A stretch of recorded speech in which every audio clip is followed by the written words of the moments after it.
Nossa proposta para hoje será responder a seguinte pergunta, como vocês podem acompanhar aí no boletim: como guardar a mente e o coração em Cristo? Sobretudo em dias de grandes adversidades, de grandes dificuldades, de grandes lutas que nós passamos, com certeza é uma boa pergunta para nós respondermos, ou melhor dizendo, nós ouvirmos o que a Bíblia tem a nos dizer de como guardar a mente e o coração. Vamos ler a palavra de Deus, versículo 6 do capítulo 4 de Filipenses diz assim: não fiquem preocupados com coisa alguma, mas em tudo sejam conhecidos diante de Deus os vossos pedidos, pela oração e pela súplica com ações de graça. E a paz de Deus, que excede todo entendimento, guardará o coração e a mente de vocês em Cristo Jesus. Finalmente, irmãos, tudo que é verdadeiro, tudo que é respeitável, tudo que é justo, tudo que é puro, tudo que é amável, tudo que é de boa fama, se há alguma virtude, se há algum louvor, seja isso que ocupe o pensamento de vocês. O que também aprenderam, receberam e ouviram de mim, e o que viram em mim, isso ponham em prática, e o Deus da paz estará com vocês. Vamos orar mais uma vez? Pai Santo, nós te suplicamos, ó Pai, que o Senhor venha a direcionar a Tua palavra, ó Deus. Ó Pai, se nós estamos aqui nesta manhã, nós estamos reunidos porque nós cremos que o Senhor fala conosco por meio da Tua palavra. E nós somos gratos a Ti, ó Deus, porque podemos ouvir a Tua voz por meio da exposição fiel da Tua palavra. Então, Deus, eu me coloco diante do Senhor com temor e tremor para falar à Tua amada igreja que aqui está. Tão somente aquilo que provém da Tua palavra, Deus. Usa a minha vida como instrumento em Tuas mãos. Que eu esteja aqui, Senhor Deus, falando da Tua parte e não da minha. É o que eu suplico a Ti, ó Pai, no nome de Jesus. Amém. Queridos, nós estamos chegando, como eu falei, na nossa reta final da exposição de Filipenses. E esse trecho que nós lemos, ele ainda faz parte de um bloco maior que nós iniciamos na semana passada, onde Paulo chega no final da sua carta e ele vai dar uma série de recomendações, de orientações, de conselhos para a igreja de Filipos. Contudo, eu achei mais pertinente nós refletimos nesses versículos em uma pregação à parte. Por quê? Porque esse versículo ele começa com uma expressão e ele trata de um assunto que é muito importante e necessário para a nossa sociedade, para nós como um todo. Ele começa dizendo: não fiquem preocupados com coisa alguma. Ou ele começa, ou em outras versões vai dizer: não andeis ansiosos por coisa alguma. Só que nós sabemos, e eu poderia até parafrasear Jesus quando ele estava ali diante da mulher adúltera, que ele olha para todos aqueles que o acusam e diz o seguinte: quem não tiver pecado, que atire a primeira pedra. A gente poderia parafrasear aqui dizendo: quem não tiver ansiedade, que atire a primeira pedra. Então, quando nós olhamos para a palavra de Deus, quando nós olhamos para esse texto, não é que o apóstolo Paulo, não é que a palavra de Deus está nos dizendo o seguinte: olha, aqui eu vou ensinar para vocês como não ter preocupação. Paulo não está dizendo: olha, a vida cristã é uma vida distante de preocupação, distante de ansiedade. A vida cristã é uma vida que você entra e sumiu todos os seus problemas. Eu sempre me recordo de uma placa de uma igreja que eu passei em frente e estava escrito assim: entre e deixe de sofrer. Eu confesso que eu fiquei curioso para saber o que acontecia ali dentro. Se ali era um portal direto para o céu. Porque é só lá que vai acabar o sofrimento, a dor, o choro, o pranto. Mas enquanto andarmos nesse mundo, haverão preocupações, haverá ansiedade. Então, o que Paulo está querendo nos ensinar aqui nesse texto? Paulo não quer nos ensinar a receita de retirar a preocupação e a ansiedade, mas ele quer nos ensinar a combater a ansiedade e a preocupação. Ela vem, mas quando ela vier, o que devemos fazer? Qual é a nossa atitude diante das ansiedades e das preocupações desse mundo? Paulo vai nos dar 3 conselhos. Paulo vai nos dar 3 maneiras de combater a ansiedade. E nós vamos pensar aqui nesse texto. As 3 maneiras são, só para vocês terem de uma visão ampla, oração. Primeira maneira de combater a ansiedade é orando. Versículo 6 e 7. Segunda maneira de combater a ansiedade é pensando nas coisas do alto, enchendo a sua mente de coisas que edificam, de coisas que são extremamente importantes para a sua vida espiritual e para a sua saúde mental, por assim dizer. Coisas que edificam, pensar nas coisas do alto. Versículo 8. E versículo 9, praticar a palavra de Deus. Colocar em prática os ensinos da palavra de Deus. Então, essas três ações que Paulo nos dá, que nos ajudará a combater a ansiedade quando ela vier diante de nós. E nós sabemos que a ansiedade, como os estudiosos dizem, é o mal desse século. A ansiedade, ela tem tirado a vida de muitas pessoas. Mas Dr. Augusto Nicodemos, ele diz algo muito curioso. Ele diz que as pessoas afirmam isso, que de fato a ansiedade é o mal desse século. Contudo, Augusto Nicodemos diz algo bem interessante, que a ansiedade ela não é um mal desse século, ela é um mal da humanidade. Paulo estava alertando a igreja de Filipos acerca da ansiedade, mas se nós olharmos, nós vamos ver a Bíblia nos orientando, nos exortando acerca da ansiedade no decorrer de toda a Escritura. Nós temos Jesus falando acerca disso, nós lemos no início do culto o próprio Jesus falando para a gente não andar ansioso por coisa alguma. Nós vemos Pedro falando sobre ansiedade, nós vemos diversas cartas nos orientando, diversos trechos da Bíblia falando acerca disso. Porque esse não é um mal apenas deste século.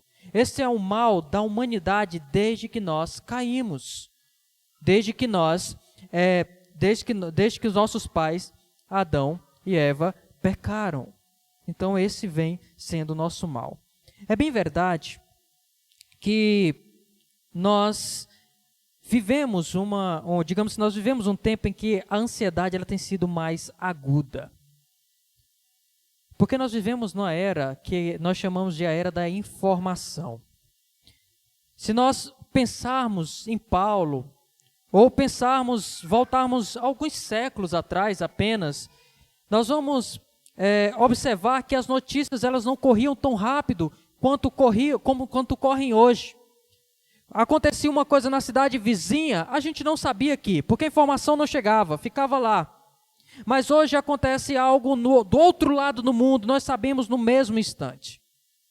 E aí nós temos os veículos de informação que eles querem render, eles querem trazer notícia, eles querem prender a sua atenção, então eles vão jogar essas notícias e passar aquilo que aconteceu lá em outro país e você vai se preocupar com isso, você vai ficar ansioso com isso. Nós temos outros fatores como redes sociais, que isso gera em nós também ansiedade. Porque nós passamos a olhar o que todas as outras pessoas, ou os nossos círculos de amigos postam, e isso muitas vezes nos gera ansiedade. Nos gera ansiedade porque a gente começa a olhar demais para o outro, a gente começa a olhar demais para a vida do outro, e a gente começa a se preocupar, ou a gerar um certo tipo de ansiedade, ou de desejo, porque nós queríamos ter uma vida assim, ou porque parece que a nossa vida não é tão boa, e isso vai nos gerando ansiedade. Nós temos diversas circunstâncias, não apenas as preocupações que já não são, digamos assim, já não são presentes, como, por exemplo, os dilemas que nós passamos em nossa família, problemas familiares, muitas vezes, ou problemas com os filhos, ou com os pais, ou talvez a saúde de alguém,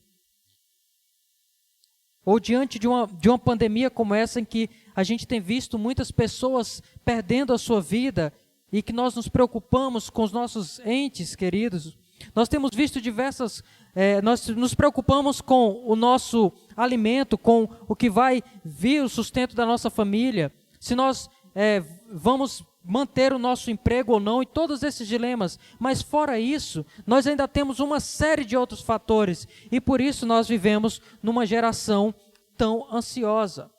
Por isso nós vemos que a ansiedade, ela tem atingido todas as idades. Todas as idades. Nós vemos crianças ansiosas, crianças preocupadas, porque nós temos visto essa era da informação. Isso tem crescido de forma aguda e crescente. Talvez nós pudéssemos perguntar: quais são as coisas mais básicas da nossa vida e que muitas vezes nos geram preocupações e ansiedade? Talvez o que nós vamos comer, o que nós vamos vestir, onde nós vamos dormir, onde nós vamos estar. São coisas mais básicas da vida. Isso também nos gera preocupação, nos gera ansiedade.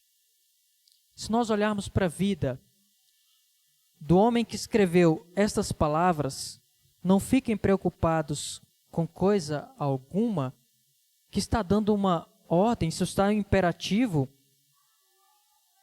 está dando uma ordem. Este homem estava preso injustamente. Ele não sabia o que aconteceria a ele, se ele seria solto ou se ele seria condenado. Esse homem estava passando privações. Ele não tinha recursos ali para se manter. Tanto que ele escreve essa carta para agradecer à igreja de Filipos, porque eles haviam mandado suprimento que chegou em uma boa hora. E ele diz: muito obrigado, nós vamos ver isso na semana que vem. Ele agradecendo a igreja por essa contribuição que a igreja faz a ele. Esse homem está passando por essas privações. Esse homem preso, se nós lermos a segunda carta de Timóteo, ele pede para que Timóteo traga a capa. Ou seja, ele estava preso, e aí já é a segunda prisão de Paulo, não é essa a primeira, a qual está aqui. Mas pense em Paulo, na sua segunda prisão, já prestes a falecer, ele pede para que Timóteo traga a capa, porque ia chegar o inverno e ele não tinha uma capa para se proteger do frio.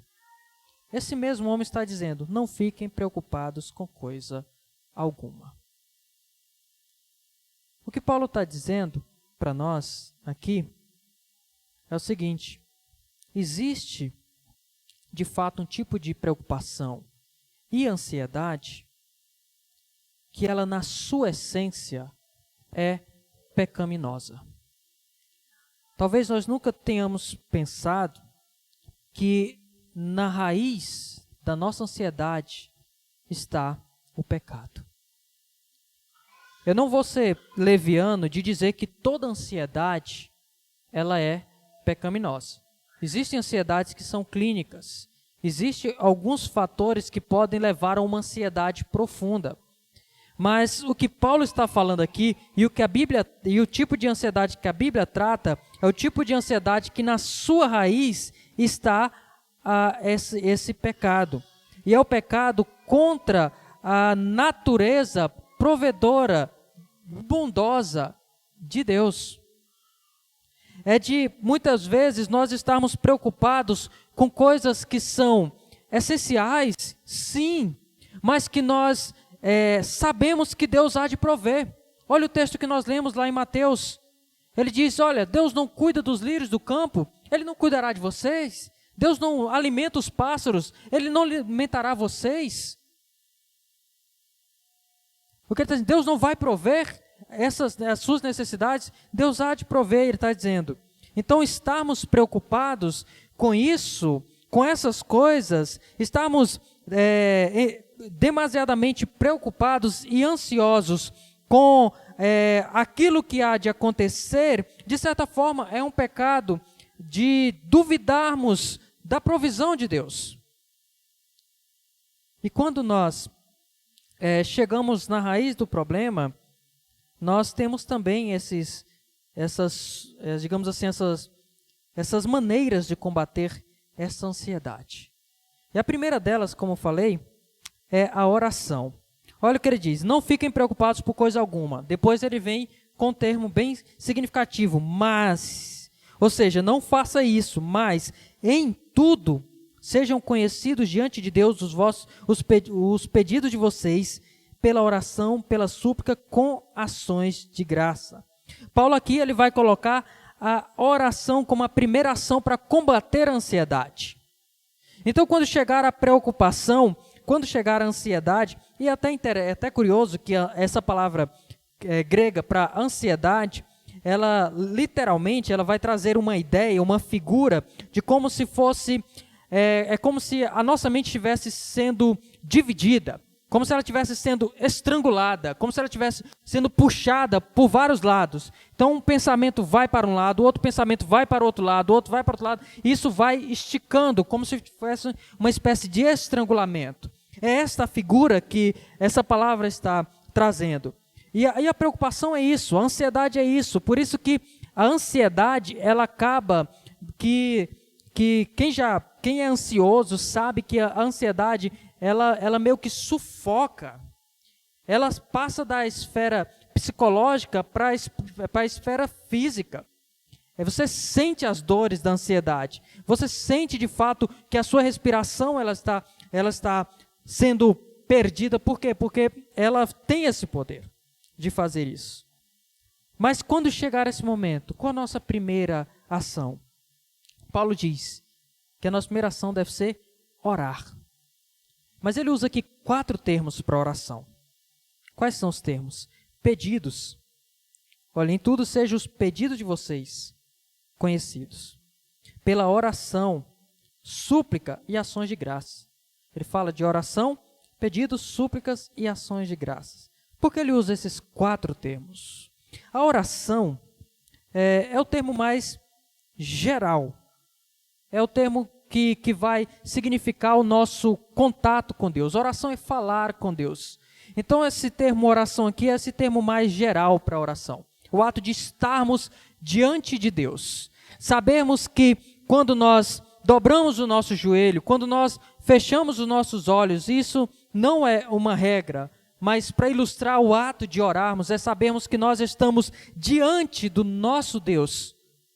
E diante desse Deus que criou todas as coisas, desse Deus todo-poderoso, que nós estamos diante dele, nós elevamos as nossas orações. Nós falamos com ele.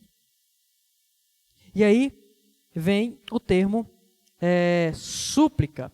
Esse termo súplica, ele traz a ideia, ou ele vai nos indicar o aspecto de que nós podemos, de fato, rogar. Aqui é um pedido mais incisivo, onde nós rogamos a Deus, onde nós suplicamos a Deus, onde nós muitas vezes ali dirigimos palavra e insistimos com o Senhor, suplicamos: Senhor, eu necessito de algo, eu estou passando por algo, e aí a gente leva as nossas súplicas diante de Deus.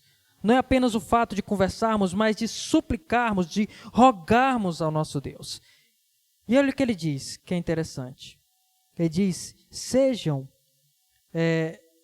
conhecidos diante de Deus os pedidos de vocês.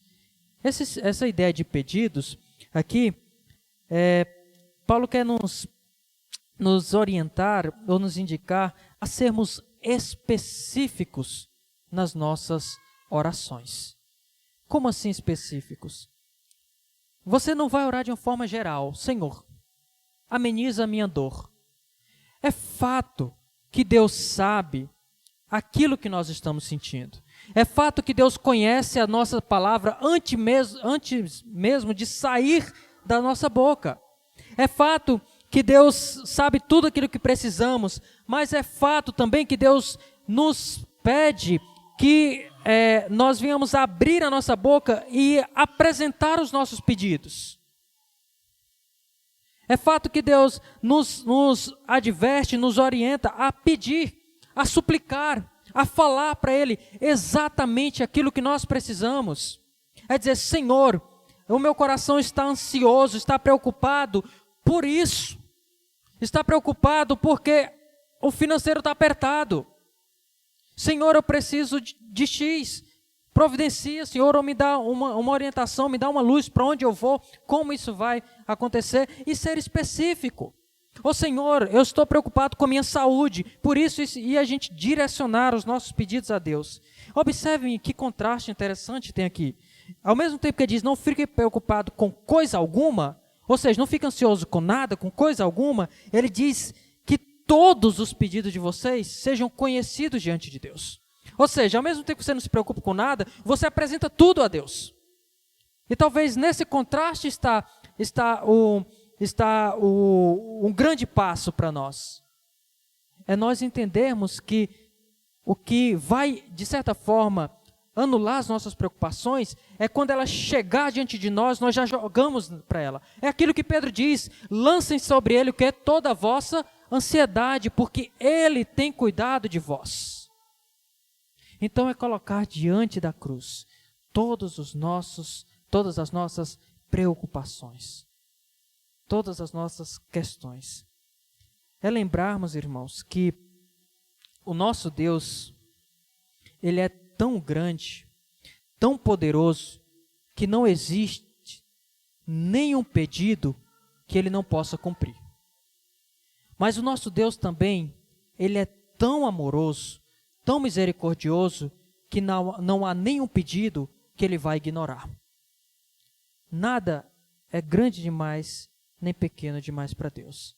Se você está preocupado com algo, apresente a Deus. Por menor que você ache que seja o seu pedido. Por mais insignificante que você ache que seja o seu pedido. Se isso de alguma forma está te inquietando, lance sobre a cruz de Cristo. Lance sobre o nosso Deus, porque Ele cuida de nós. Ele ouve as nossas orações, Ele ouve as nossas súplicas. E a pergunta é: quais são as suas maiores inquietações e ansiedades hoje? Se você pudesse listar 3, quais são as 3 maiores inquietações e ansiedades que você tem? Você pensou aí? Agora, responda só com você mesmo, consigo mesmo. Quantos desses 3 você já apresentou em oração? Quantas dessas inquietações, aquilo que está te preocupando, você já dobrou o joelho e orou? Uma das coisas que mais tem feito com que a Igreja de Cristo tenha se afastado da palavra do Senhor e do bom testemunho é porque a Igreja de Cristo perdeu, em algum modo, perdeu a fé no poder da oração.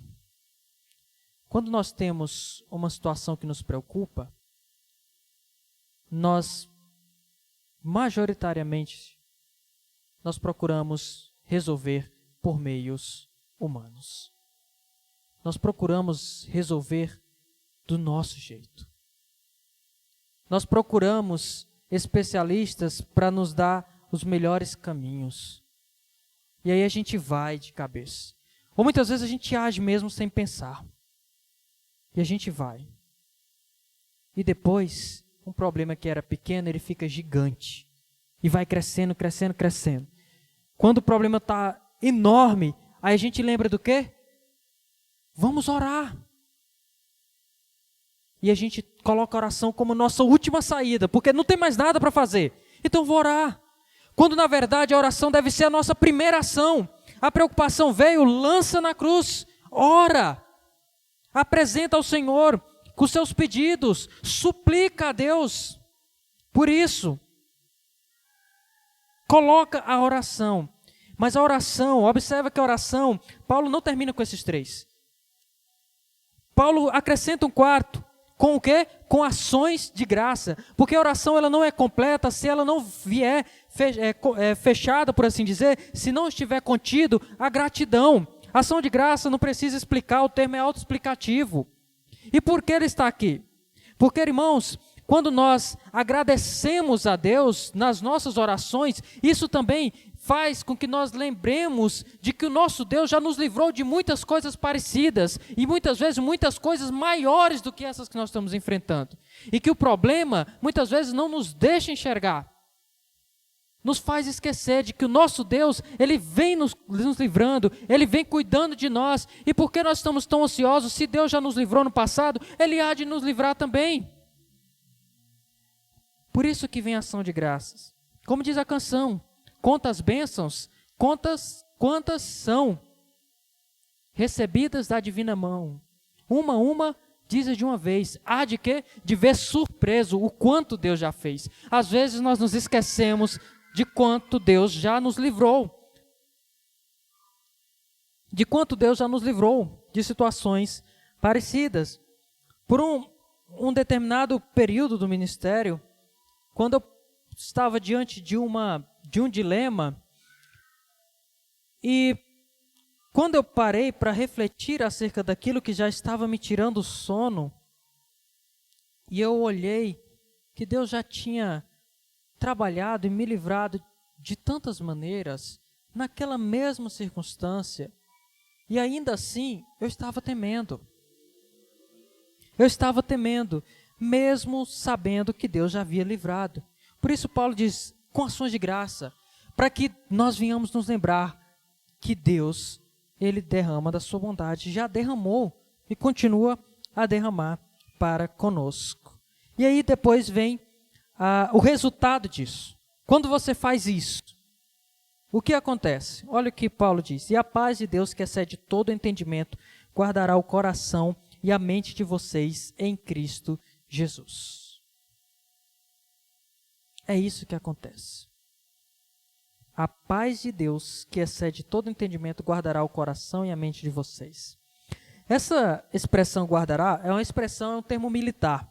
Significa colocar guardas ao redor de. Guardas protegendo. Como se fosse contratar aqui uma segurança particular para proteger você. E quem são esses guardas? Quem é essa segurança particular que vai te proteger? Ele está dizendo que é a paz de Deus. A paz de Deus, ela vai te cercar, vai te proteger. Proteger o quê? A mente e o coração. Por quê?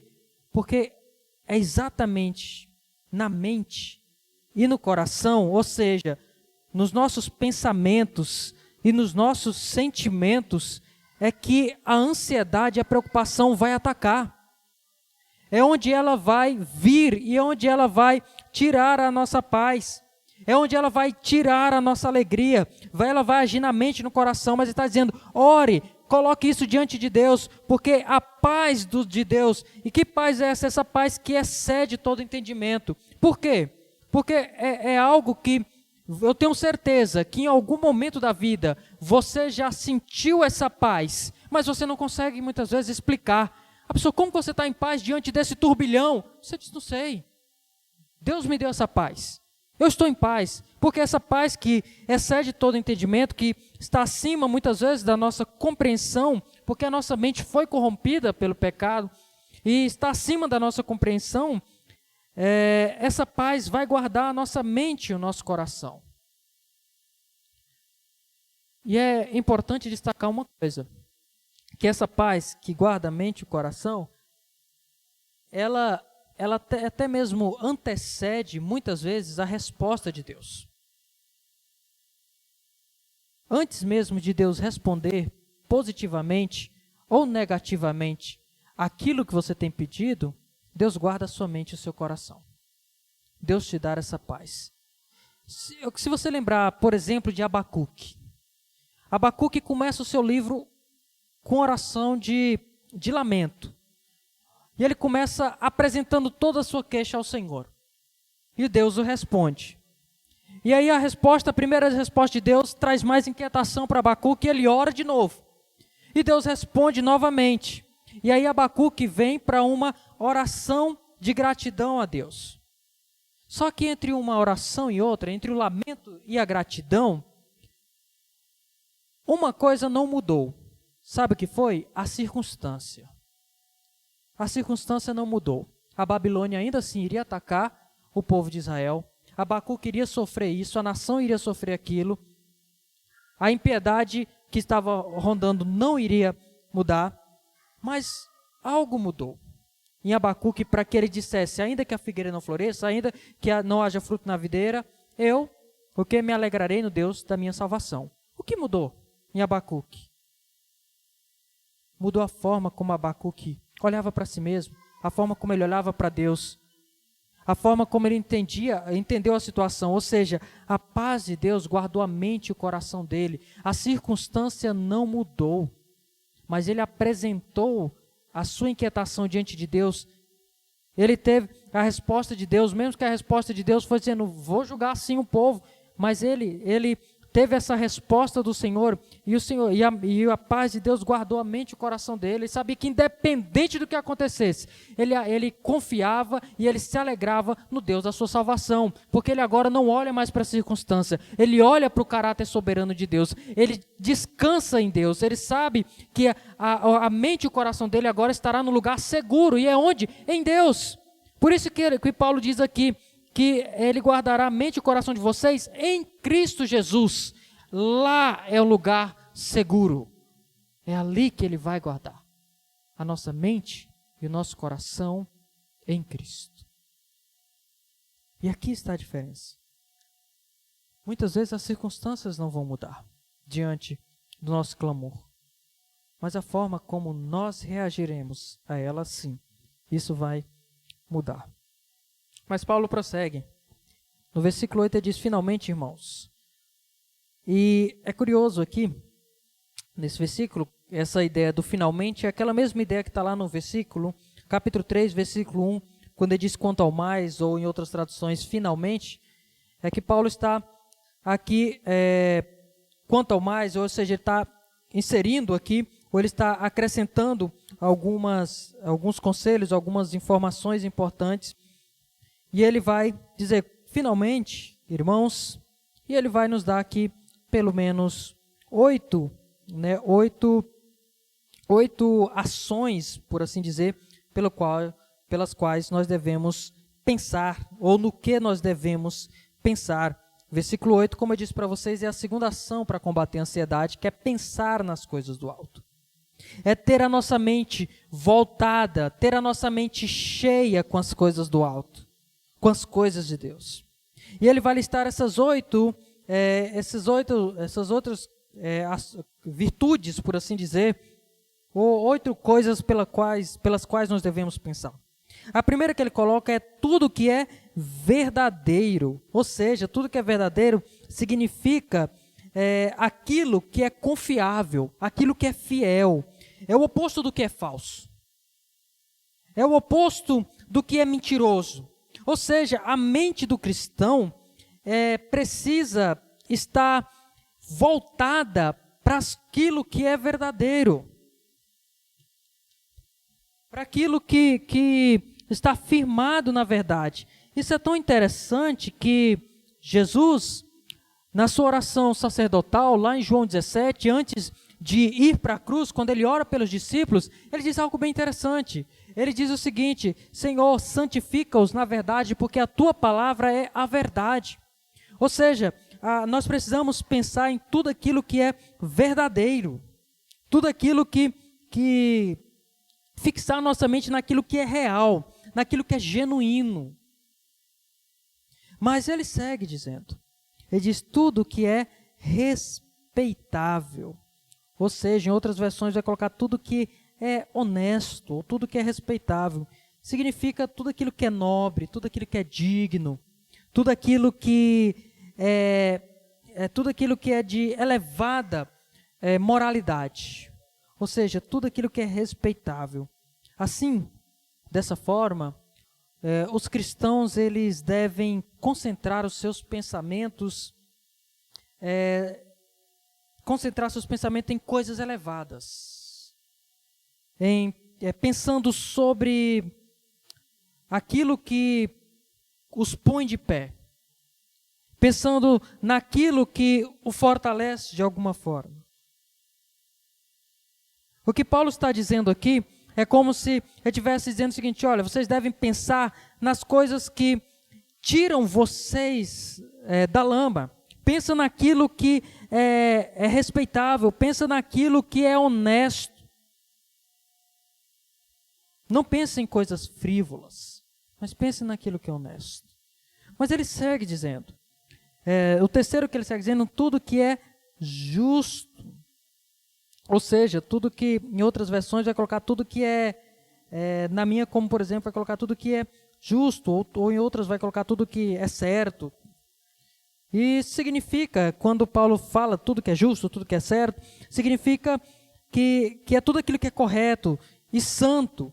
E essa palavra, ela traz a ideia significava a balança que era usada para medir, né, para pesar, onde ficava num prato da balança um peso fixo, e no outro prato eles iam colocando os grãos até chegar naquele mesmo nível, né? Aí quando chegava no nível eles diziam, está certo, né? Está justo. E aí o que Paulo está dizendo é isso, olha, nós temos um padrão, no lado da balança nós temos um padrão, e esse padrão é a santidade de Deus. No outro lado da balança, quando nós formos pesar as nossas ações, elas têm que buscar esse padrão de santidade de Deus. Ou seja, então nossa mente precisa estar voltada, precisa estar pensando no caráter santo, no caráter justo do nosso Deus. Pensar naquilo que é justo, e esse padrão de justiça vem do alto, vem do nosso Senhor. Mas ele segue dizendo, tudo que é puro. E essa ideia aqui de pureza é de fato algo que não tem mácula, que não tem imperfeições, é algo que de fato está também ligado ao aspecto da santidade. Mas ele prossegue dizendo, tudo que é amável. O quinto algo que ele destaca, tudo que é amável. Ou seja, amável fala daquilo que é agradável, daquilo que é atraente, daquilo que reflete, de certa forma, a beleza ética. Essa palavra ela vai referir à beleza da santidade, em contraste com por exemplo, com a feiura do pecado. Amável representa o que é doce, o que é gracioso, o que é generoso. Isso é o oposto do que é rude, do que é grosseiro, do que é feio. Então a nossa mente deve pensar naquilo que é amável, tudo aquilo que é amável. Mas ele diz, tudo que é de boa fama, tudo que é de boa reputação. Ou seja, significa tudo aquilo que é bem falado, tudo aquilo que é altamente considerado. Então nisso nós devemos pensar. Mas ele segue, se há alguma virtude, e se algum louvor existe, seja isso que ocupe o vosso pensamento. Ou seja, olha o que ele está dizendo, se há louvor, e se há virtude, que o pensamento de vocês seja preenchido por essas coisas. Que a nossa mente seja totalmente preenchida por aquilo que vem do alto, como Paulo vai dizer em Colossenses 3, pensai nas coisas do alto. Ou seja, gente, quando Paulo diz lá em Colossenses 3:1, portanto, se vocês foram ressuscitados juntamente com Cristo, busquem as coisas lá do alto, onde Cristo vive, assentado à direita de Deus. Olha o verso 2 que ele diz, Colossenses 3, pense nas coisas lá do alto e não nas que são aqui da terra, porque vocês morreram e a vida de vocês está oculta juntamente com Cristo em Deus. Quando Cristo, que é a vida de vocês, se manifestar, então vocês também serão manifestados em glória com Ele. Ou seja, pensemos nas coisas do alto, que isso ocupe a nossa mente. E a grande pergunta aqui é, a nossa mente, ela está cheia do quê? O que tem preenchido a nossa mente? Nós precisamos entender que a nossa primeira batalha, a nossa primeira luta é na mente. Sabe por quê? Porque aquilo que nós pensamos vai determinar as nossas ações. Aquilo que nós somos vai ser um reflexo daquilo que nós pensamos. Se nós só pensamos em coisas depravadas, nós seremos depravados. Se nós só enchermos a nossa mente de coisas que abominam a Deus, uma hora nós também estaremos abominando a Deus. Se nós só pensarmos, só enchermos a nossa mente de coisas que são contrárias à fé cristã, uma hora nós também estaremos, e talvez sem perceber, sendo contrários à própria fé cristã. Aquilo que nós pensamos vai implicar em quem nós somos. Mas se nós pensamos nas coisas do alto, se nós pensamos como Cristo pensa, nós agiremos como Cristo age. A batalha inicia na nossa mente. Por isso que Paulo, Romanos 12, 2 diz que nós precisamos ser transformados na nossa mente. Nós precisamos haver essa transformação de mente. Isso significa a palavra grega metanoia, mudança de mente.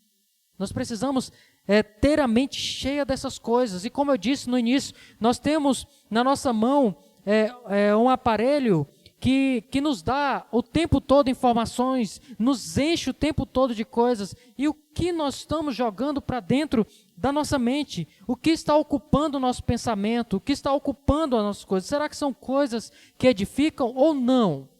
Será que são coisas condizentes com a palavra de Deus ou não? E aí, meus queridos, não pense que você vai encher a sua mente de coisas ruins e você vai agir de maneira agradável, de maneira boa. Não vai. Não vai. Nós vamos refletir aquilo que nós pensamos. Certa vez um médico me disse que nós podemos adoecer de duas formas: por aquilo que nós comemos, ingerimos, e por aquilo que nós pensamos e sentimos. Então nós adoecemos dessas duas formas: por uma má alimentação e por pensamentos e sentimentos que acabam nos afetando. E ao ler esse texto eu lembrei do que ele falou, porque isso é uma verdade. Se nós alimentamos a nossa mente somente de coisas que não edificam, nós vamos adoecer. Nós vamos deixar com que a nossa vida seja tomada por essas coisas. E às vezes nós perdemos essa batalha na mente sem ao menos perceber. Nós vamos minando aos poucos, sem ao menos perceber isso. Então devemos estar cientes. Por isso que aqui é o imperativo. Quando ele diz que nós devemos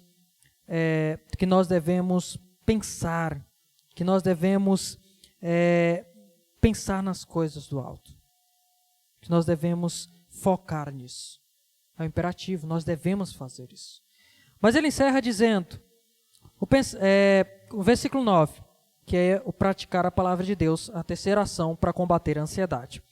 O que também aprenderam, receberam e ouviram de mim, o que viram em mim, isso põe em prática. Olha que interessante. Esse texto aqui, esse versículo está intimamente ligado com o primeiro. Quando Paulo está falando de pensar nas coisas do alto, porque o nosso pensamento, a batalha começa no nosso pensamento, ele está também já nos apontando que nós precisamos entender a importância do pensamento, porque isso vai implicar nas nossas ações. E aí Paulo aqui, ele vai, de certa forma, reverberar aquilo que ele já ensinou nos capítulos anteriores. No capítulo 3, quando ele diz, sede meus imitadores. No capítulo 2, no final, quando ele dá exemplo de Epafrodito, exemplo de Timóteo, como homens fiéis que viveram a palavra, que vivem a palavra. E ele vai dizer o seguinte, olha, o que vocês também aprenderam, o que vocês receberam, o que vocês ouviram de mim, o que vocês viram em mim, isso ponham em prática. Olha o que Paulo está dizendo, eu não estou falando para vocês algo impossível de se fazer, porque Paulo está dizendo, eu faço isso. E não apenas isso, olha, aquilo que vocês, o que ele vai dizer, aquilo que vocês aprenderam, ou seja, isso é ensinado, isso foi ensinado por meio da palavra. Isso foi ensinado a vocês, a orar dessa maneira, a pensar dessa maneira. Vocês aprenderam isso. Vocês não só aprenderam, mas vocês também receberam. Vocês receberam essas coisas, vocês receberam isso, e vocês ouviram de mim. Ou seja, eles sabiam que Paulo estava preso, e eles ouviram os relatos acerca de Paulo.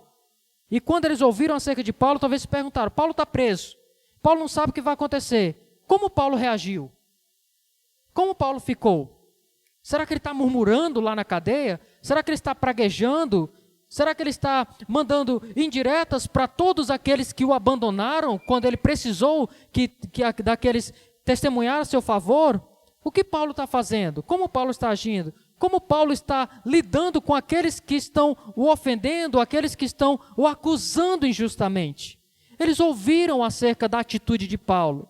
Mas não apenas isso, eles viram quando Paulo estava entre eles, como Paulo agia, como ele fazia.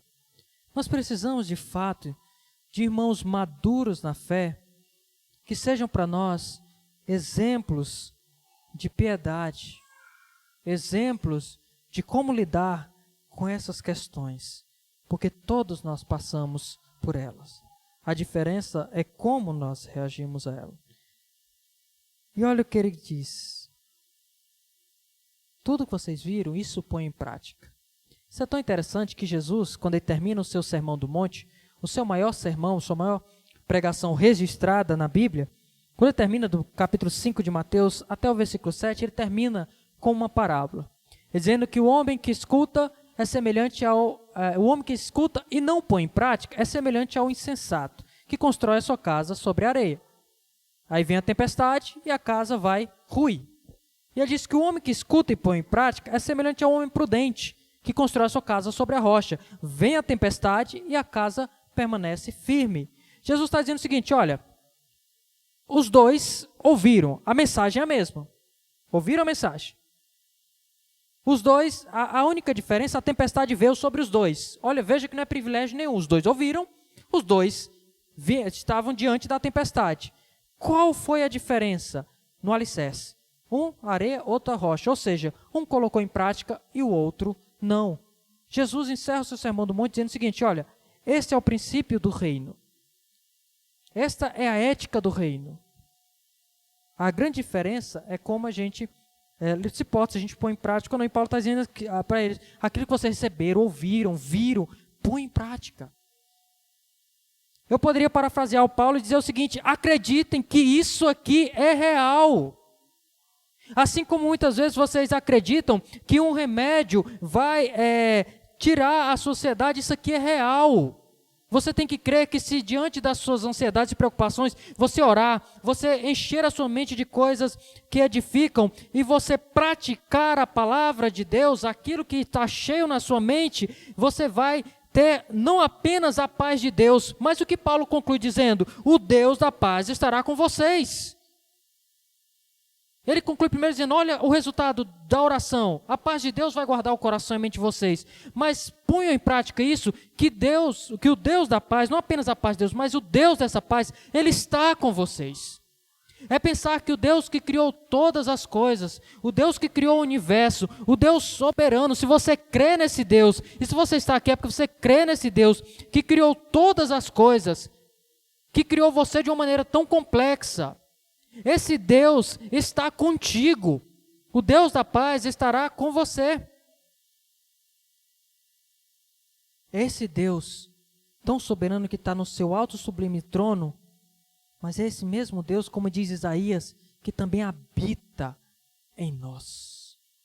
Ele é tão grande, tão transcendente, que a terra está sob seus pés. Mas Ele também é aquele que habita em você.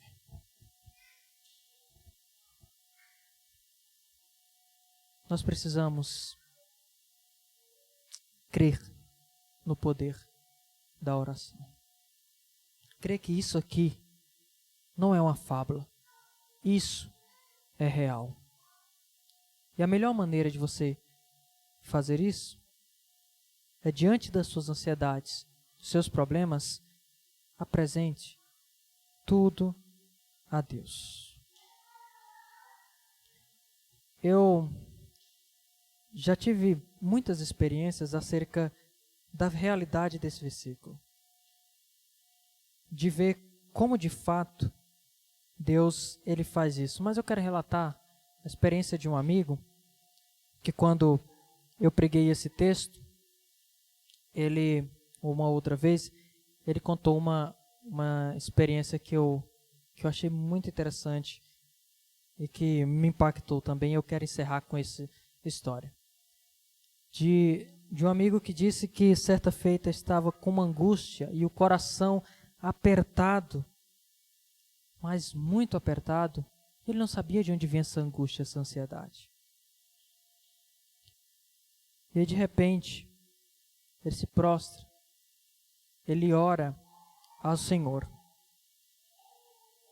Ele faz aquilo que está aqui. Ele ora, ele clama, ele suplica a Deus. Ele diz que a sensação que ele teve é como se alguém pegasse com a mão assim, arrancasse do peito dele aquilo que estava sufocando. E é exatamente isso que Deus faz, irmãos. Diante dos nossos problemas, precisamos crer que maior do que qualquer problema é o Deus que nós servimos. Maior do que qualquer preocupação é o Deus que nós servimos. E saber que para o nosso Deus não há nada impossível. E saber, mais do que tudo, que o Deus que não poupou o seu próprio Filho para morrer pelos nossos pecados, é um Deus que não vai largar você ao léu da sorte para ser esbofeteado pela vida como se ele tivesse prazer em te ver sofrer. Talvez você esteja como Jó, que diga: Senhor, tu não tem olhos de carne para entender meu sofrimento. O nosso Deus, ao ouvir aquilo, talvez dissesse: Jó, você não sabe de nada. Porque o nosso Deus, Ele, como Filipenses vai dizer, abriu mão da sua glória, Ele encarnou, Ele sofreu em nosso lugar. Ele sofreu na cruz para que essa paz pudesse guardar você. Ele sofreu para que, como Ele mesmo disse, não fiquem preocupados. Eu vou, mas eu mandarei o Consolador. A minha paz eu vos dou, não a dou como o mundo a dá. Ele disse que daria paz, Ele disse que enviaria esse Consolador, e Ele está conosco. Então lembremos de que o nosso Deus, Ele é todo poderoso, mas é o Deus também que se preocupa conosco, a ponto de morrer na cruz em nosso lugar. Que nós possamos, diante das nossas ansiedades e preocupações, colocar todas elas diante do nosso Deus, com oração, pensando nas coisas do alto e vivendo a palavra de Deus.